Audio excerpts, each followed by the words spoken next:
A toast, my daughter-in-law, Brittany Wallace, announced, lifting her wine glass with that familiar, practiced smile I knew all too well.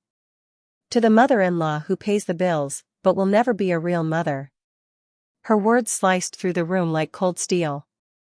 A heavy silence followed, thick enough to choke on. My son, Ethan, stared down at his plate while the guests exchanged those awkward little glances that cut just as deeply. I didn't move. My napkin sat perfectly folded on my lap as I watched Brittany sip her wine, proud of the cruel punchline she thought she'd delivered. 15 years. 15 long years supporting this family. Every bill, every whim, every sudden emergency. And now, this. Humiliation served like dessert. I inhaled slowly. Then, without a single word, I reached into my purse and placed a golden key at the center of the table, beside the document I'd prepared that morning. The metal hit the wood with a soft, clear clink, yet the sound rang like freedom. Ethan saw the key. Read the note. And the color drained from his face. Mom, he whispered, horrified. Tell me you didn't. But I was already rising. My black dress brushed softly against my legs as I walked toward the door, each step echoing like a declaration of independence. 15 years of humiliation, wrapped in the disguise of generosity, left behind. The key was to the house, their house, the one I bought, the one under my name. The note was simple. You have 30 days to vacate. Legal papers will arrive tomorrow. I remembered the day I first arrived at that home 2 decades ago, a 49-year-old widow with bruised grief but steady hands. Robert had died suddenly, leaving me with heartbreak, and the business we built together. I carried on, just as he would have expected. Ethan was only 24 when he married Brittany. A sweet girl back then, all smiles and soft hugs, calling me mom whenever she needed something. It all seemed harmless at first. Dreams cost money, I had it, they didn't. So I paid the down payment on their house. Then the new car, because the old one was unsafe. Then Europe, because honeymoons should be special. Then the credit cards, always maxed out, always urgent. Brittany had a talent, she made me feel guilty for having what she didn't. Must be nice, not worrying about bills, she'd sigh. And like a fool, I'd pull out my checkbook again. Over the years, I became their personal ATM. $2,500 a month for basic expenses. Mortgage, utilities, insurance, phones, even gym memberships. When the children came, I paid for everything from the hospital to private school. I once calculated the total, over $400,000. And not one sincere thank you. Just expectations, dressed up as needs. Just fake smiles, followed by open hands. The final blow came at a dinner meant for my 69th birthday, supposedly. Brittany's friends were there, strangers who looked at me with that awful mix of pity and condescension. Throughout the evening, she made little comments about older people clinging too tightly and how each generation needs its own space. The cake wasn't even my favorite. Chocolate, her favorite. Of course it was. And then came that cruel toast. But walking to my car that night, something inside me shifted. I was no longer the widow trying to buy love. I was Rosalia Jenkins, 69 years old, who had rebuilt her life from ashes and built a business empire with her own hands. I went home, poured a glass of red wine, and stared out at the city lights, little reminders of all the nights I'd worked while they slept peacefully in the life I funded. My reflection in the window was tired, yes, but not defeated. The spark in my green eyes, the same spark that won Robert's heart and intimidated more than a few competitors, was still there. I remembered when Ethan first introduced Brittany. She was 22, in a green dress that matched her eyes, shy smile, soft voice. She hugged me and whispered, "I hope we can be like mother and daughter." How foolish I was to believe her. Those early years felt like a dream. Daily calls. Shopping trips. Spa days. Lunches. Endless girl talk.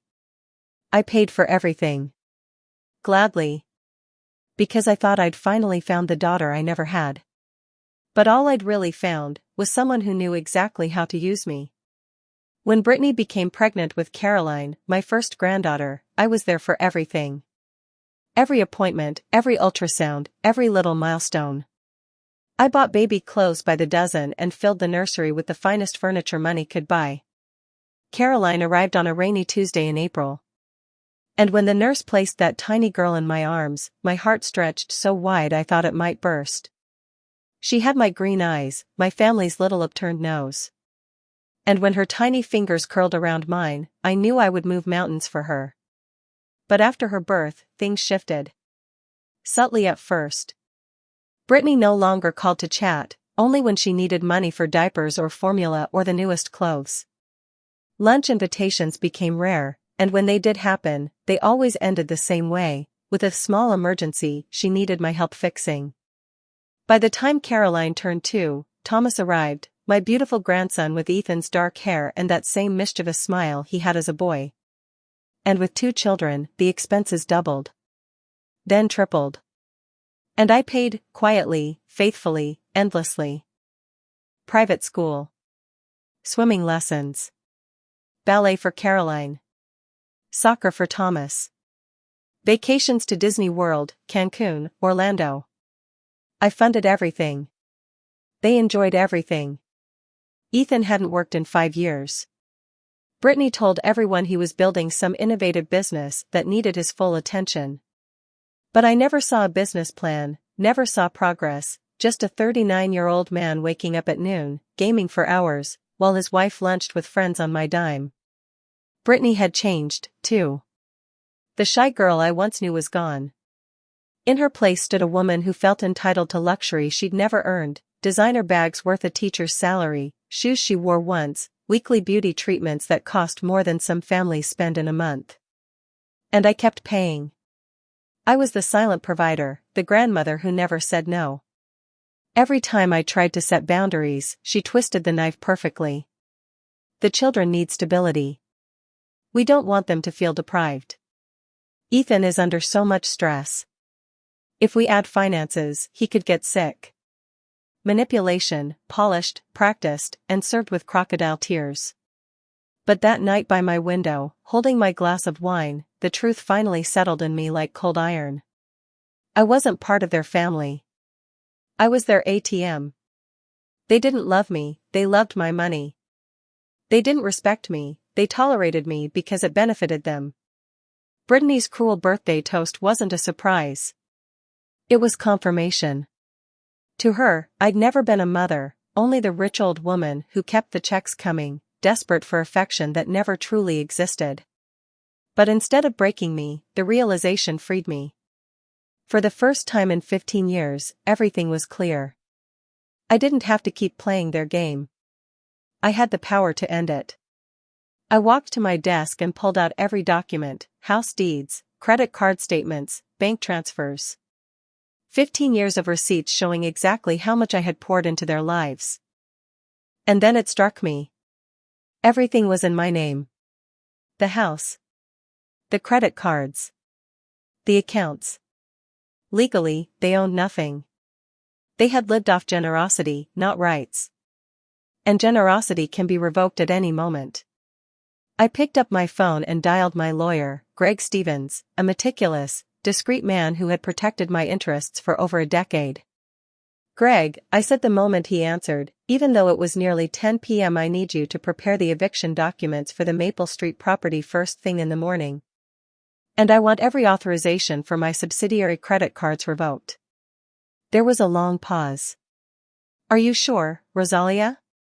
That's a big step." "I've never been more certain in my life," I said, steady, calm, almost surprised by my own clarity. By 6 a.m. the next morning, I was already dressed.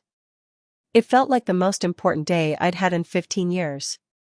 I slipped into my pro-gray suit, the one that made me feel invincible in boardrooms, and pinned my hair into an elegant bun. In the mirror, I didn't see a complacent grandmother. I saw the woman I used to be, decisive, relentless, fully in charge of her own destiny. My first call was to the bank. "Good morning. This is Rosalia Jenkins." I need to cancel all automatic transfers from my primary account. The employee went through each item one by one. $2, $500 monthly to Ethan and Brittany for basic expenses. Cancelled. $800 for Mrs. Wallace's car payment. Cancelled. $500 for the children's extracurricular activities. Cancelled. $300 for the country club membership.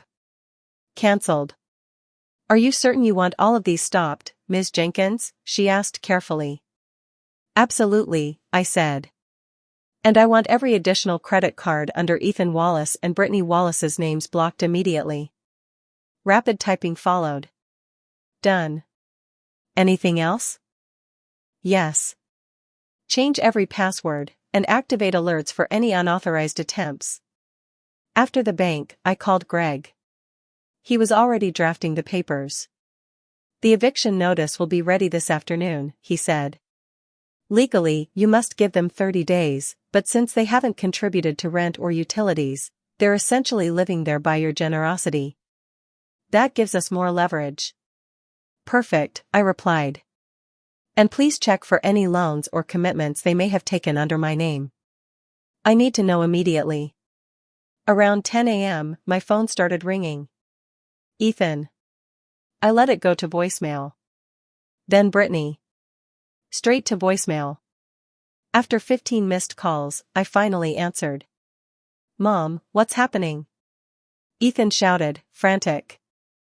Brittany's card got declined at the store, and the bank says all our accounts are blocked.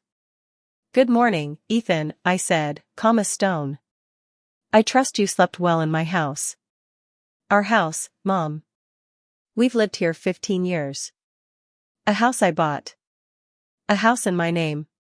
A house you have never paid a single cent toward, I replied without raising my voice. The eviction notice will arrive this afternoon. You have 30 days to find somewhere else to live. Silence. Long and heavy. I could hear his breathing, sharp and uneven. Mom, please. Can we talk? I know Brittany went too far last night, but that doesn't mean you have to do all this. Went too far? I repeated, letting out a dry, humorless laugh. Ethan, your wife humiliated me in front of strangers after I supported your family for 15 years. But that's not even what bothers me most. What bothers me, I said, is that you sat there and let it happen. What bothers me is that in all these years, you never, not once, defended me from her cruel little jabs. Mom, she didn't mean. Yes, she did, I cut him off. And you know it. Everyone knows it. For years I've been treated like the pathetic rich relative who buys affection because she's lonely. But do you know what I realized last night? I paused, letting the truth settle in my chest. I would rather be alone than surrounded by people who despise me. I hung up before he could answer. The phone immediately rang again. I silenced it without hesitation. At 2 p.m., I did something I hadn't done in years, I took myself to lunch. Alone. I went to my favorite little French cafe downtown, the one with the best quiche Lorraine in the state. I asked for a table by the window, opened a book I'd been saving for months, and enjoyed a quiet meal without hearing complaints, without pretending to care about Brittany's latest fabricated crisis, without forcing myself to believe her children respected me when they had clearly been taught to see me only as a wallet. Alex, the young waiter who'd served me for years, approached with a warm smile. Ms. Jenkins, I haven't seen you in a while. How have you been? I'm rediscovering myself, I said, smiling for real this time. And it's amazing how freeing it feels. As I ate, memories surfaced, times I had cancelled my own life to accommodate Ethan and Brittany's needs. Social events I declined because the family needed me. Trips I postponed for financial emergencies. 3 years ago, I'd been invited on a Mediterranean cruise, a dream trip of mine. But days before I was to leave, Brittany appeared with her rehearsed tears, claiming Thomas needed surgery they couldn't afford. I cancelled the trip. Later I learned the surgery was a routine tonsillectomy covered completely by insurance. Last year, I finally hired an interior designer to redo my apartment. I had picked furniture, fabrics, everything. But then Ethan rushed in with a can't-miss investment opportunity that required $50,000 immediately. Like always, I opened my checkbook. 6 months later, the money vanished in a pyramid scheme. My apartment remained exactly as it had been 10 years earlier. My life had been paused for 15 years, waiting for my own family to let me live. But that day, with my book open and sunlight warming my table, I realized I no longer needed anyone's permission to exist. My phone buzzed. Brittany. Rosalia, please, can we talk like adults? The kids don't understand why Grandma is angry. This is affecting them emotionally. Classic Brittany, hiding behind the children, turning them into human shields instead of facing her own comfortable, parasitic lifestyle. I replied. The children can visit anytime. You and Ethan have 30 days to move out. This is not negotiable. Her response was instant. You are a bitter, cruel woman. Ethan was right about you. I stared at the screen, and then, for the first time in years, I burst out laughing. People turned their heads, but I didn't care. It was liberating, hearing her drop the mask. So Ethan was right about me, I murmured. That told me everything. They had been talking about me for years, mocking me, bragging about how easy it was to manipulate me, how desperate I was to be needed. But I wasn't that woman anymore. The woman who stood up from that cafe table was someone entirely different. When I returned home that afternoon, I found Ethan sitting in the lobby, hunched forward like a scolded child. When he saw me, he jumped to his feet. For the first time since his teenage years, I saw real fear in his eyes. Mom, please, he said, rushing toward me as I walked to the elevators. We have to talk. This is getting out of control. You're right, I said, not slowing down. It got out of control years ago, when you let your wife disrespect me while I paid for every luxury you enjoyed. He followed me inside the elevator. I can explain. Brittany's stressed. The kids are difficult. And last night she revealed exactly what she thinks of me, I said, pressing the button for the 10th floor. And the saddest part, Ethan, is that you let her. The doors opened and he followed me down the hallway. Mom, let me in. We can fix this as a family. Family, I repeated softly, as if tasting the word for the first time. I turned to face him, key in hand. Ethan, when was the last time you came to see me without needing money? When was the last time you called just to ask how I was? When was the last time you defended me when Brittany spat her little insults? He opened his mouth, but nothing came out. He searched his memories and found nothing. Because there was nothing to find. Exactly, I said. I'm not family to you. I'm an ATM with feelings. And last night, your wife made it clear that even those feelings don't matter. I unlocked my door, then looked at him one final time. The documents will arrive this afternoon. Read them carefully. You have 30 days to move. After that, I will involve the police if I must. What if we don't leave? He asked, half defiant, half terrified. Then you'll learn what it means to have a mother who refuses to be disrespected, I said, and closed the door. Inside, I poured myself a glass of white wine and settled into my favorite chair overlooking the city. My phone buzzed non-stop, but it was on silent. Each vibration was just another frantic attempt to pull me back into their chaos. Around 6 p.m., my doorman called. Ms. Jenkins, a courier delivered some important documents. Leave them at the desk, I said. I'll pick them up in the morning. Oddly enough, tranquility washed over me. Somewhere downstairs, my son was probably opening the eviction papers that would upend his life, but I felt nothing but peace. That night, for the first time in years, I had a quiet dinner. Grilled salmon, asparagus, a bottle of wine I'd been saving, and soft classical music. No complaints. No arguments. No manufactured drama. Just me. My food, my music, and my peace. As I washed the dishes, a memory rose like a tide, one I hadn't thought of in years. It was a conversation I'd had with my late husband, Robert, just a few weeks before he passed. We were sitting in the garden of our first little house, watching Ethan kick a soccer ball across the yard. He was 14 then, stubborn, headstrong, and furious with us because we insisted he finish his homework before running off with his friends. "Do you think we're spoiling him?" I had asked Robert quietly that afternoon. He thought for a moment, then said something that felt too heavy at the time. "I think love without limits isn't love, Rosalia. It's complicity. If we never show him that actions have consequences, he'll never learn to respect anything, or anyone." Back then, his words felt harsh.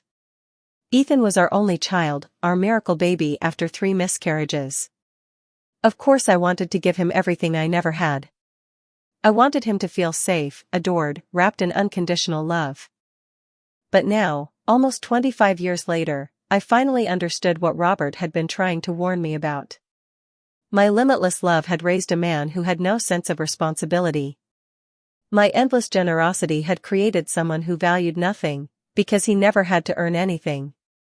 And worst of all, I had allowed that pattern to spill into his marriage, his home, and eventually into the lives of my grandchildren.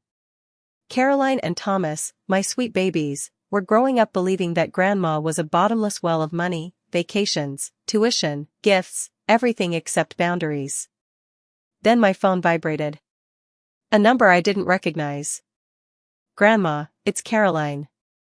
Mom borrowed the neighbor's phone because she says we can't use ours. Is it true you don't love us anymore? Why is Dad crying?" My heart cracked open. Caroline was only 14, the same age Ethan had been the day Robert warned me about all this. None of this was her fault. She had simply been raised in a house where my generosity was treated like a normal utility bill. I responded at once. "My love, of course I love you. I love you and Thomas more than anything. But sometimes adults have to make hard decisions to teach important lessons. Come see me tomorrow after school so we can talk." She wrote back quickly. "Mom says we can't go because you're too angry. Your mother is wrong. My door is always open to you. Tell your dad I expect you both tomorrow at 4 p.m., just you and Thomas. Your parents and I have adult matters to settle, but you two will always be welcome here." Pressing send, I felt a calm sweep over me. The children didn't deserve to be punished for their parents' selfishness, but they did need to see that respect matters, even in a family. That night, I slept better than I had in years. No nightmares about unpaid bills. No lying awake wondering if Ethan had finally found a job. No mental calculations about how much money I'd need to funnel into their lives next month. For the first time in 15 long years, I slept like a woman who finally remembered her worth. The next morning, I woke up feeling as if I had been asleep for a decade. Sunlight poured through my windows with a warmth I hadn't felt in ages. And for once, I didn't reach for my phone the second my eyes opened. I took my time. I made a full breakfast, scrambled eggs, toast with homemade strawberry jam, fresh coffee, and orange juice. I ate slowly, savoring every bite while reading the newspaper in complete silence. It's amazing how good life tastes when you're no longer swallowing it between someone else's emergencies. Around 10, Greg called.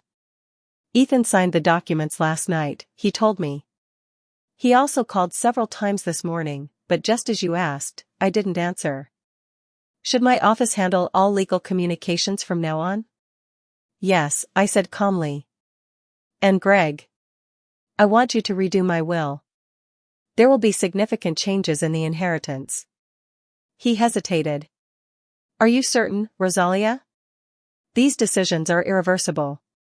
"I'm more certain of this than anything I've ever done in my life," I told Greg, my own voice sounding steadier than I expected. After hanging up, I decided to do something I hadn't done in decades. I called my sister Brenda, who lived in Miami. We had drifted apart over the years, buried under the weight of my constant caretaking.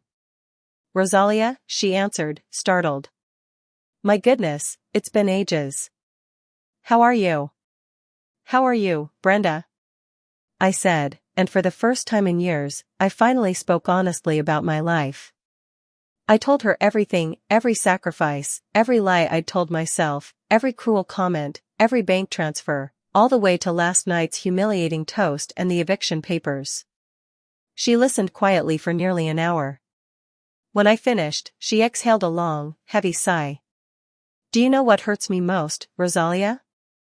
"What?" "That all these years, every time I called, you spoke as if your life was perfect. Family vacations, the kids' accomplishments, how close you all were. I even envied you. I thought you had everything I didn't, while I was here, alone and childless, feeling like I had nothing." Her words hit me like a cold slap of truth. "I think I convinced myself it was real," I admitted softly. "I think it was easier to believe I was buying love than to admit I was being used." "Rosalia," she said gently, "what you did isn't cruelty. It's self-preservation. And it was long, long overdue."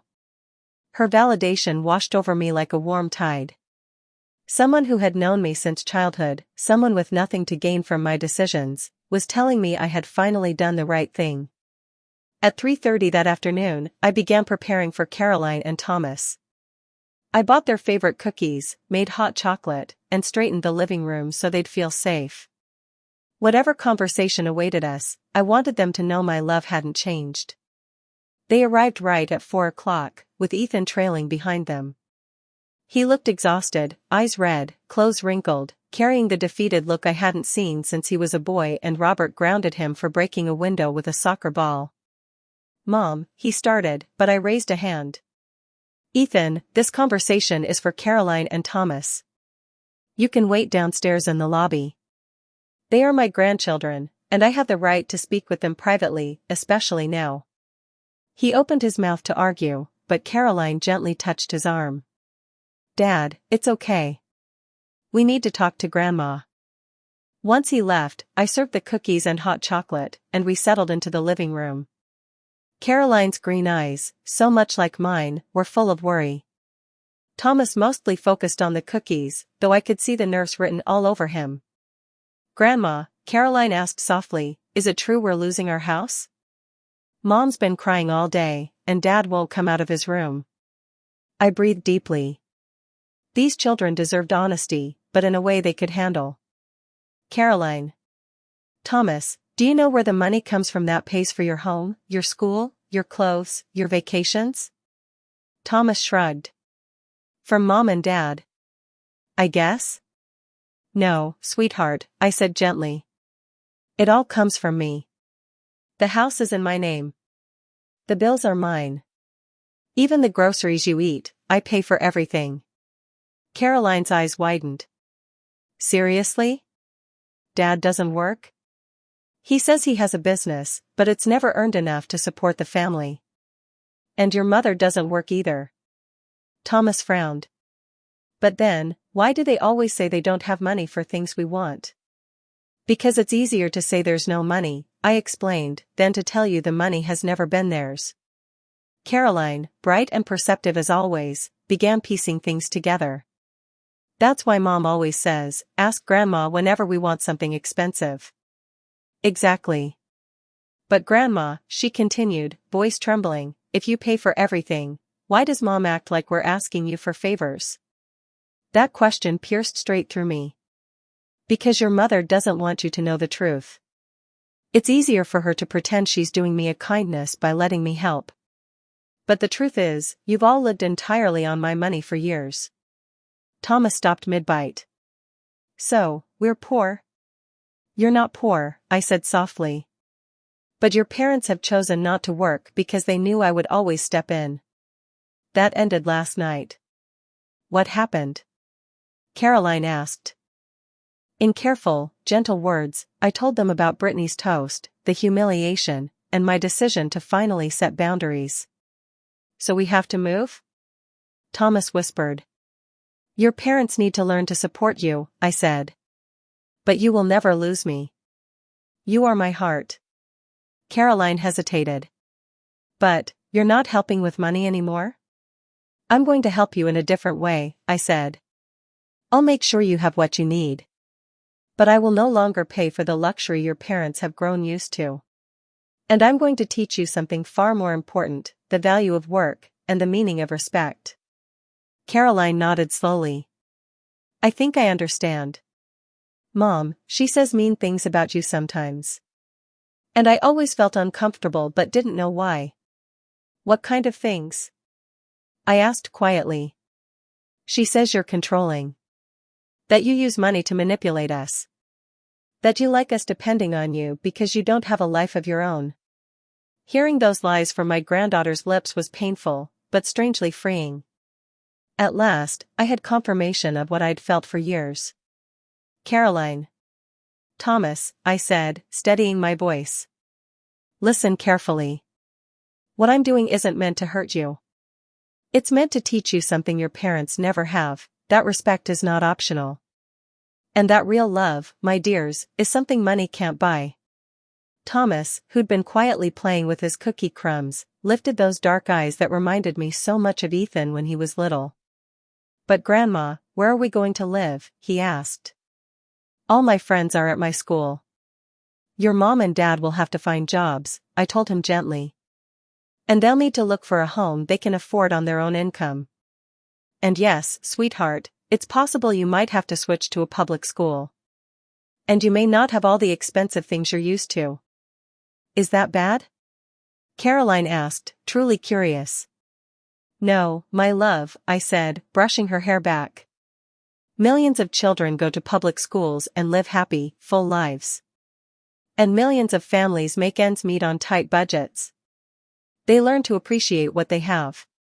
What is bad is growing up believing money appears out of thin air, without knowing someone worked themselves to the bone to earn it. Caroline thought for a moment. I guess I never really thought about that. If I want something, I just ask Mom. And if she says we don't have money, we ask you. And how do you think that makes me feel? I asked quietly. Thomas scrunched his brows. Like an ATM? His honesty surprised me, 11 years old and already seeing the truth. Exactly like an ATM, Thomas. That must be awful, Caroline whispered. I hate when my friends talk to me only when they need lunch money. Now imagine feeling that way for 15 years, I said softly, and instead of classmates, it's your own family. They went quiet, really quiet, letting the truth settle in. I could see it in their little faces, something inside them was shifting. After a moment, Caroline asked, Grandma, can I ask you something? Did you work for all that money? I worked very hard, sweetheart, I said. After your grandpa Robert passed, I had to keep the construction business running alone. I worked 12-hour days, 6 days a week. I woke up at 5 to review plans, and I went to bed past midnight doing the books. And did Dad help you? Thomas asked. Your dad was 18 when your grandpa died. I offered him a place beside me, to learn the business, to inherit it one day. But he chose parties and friends instead.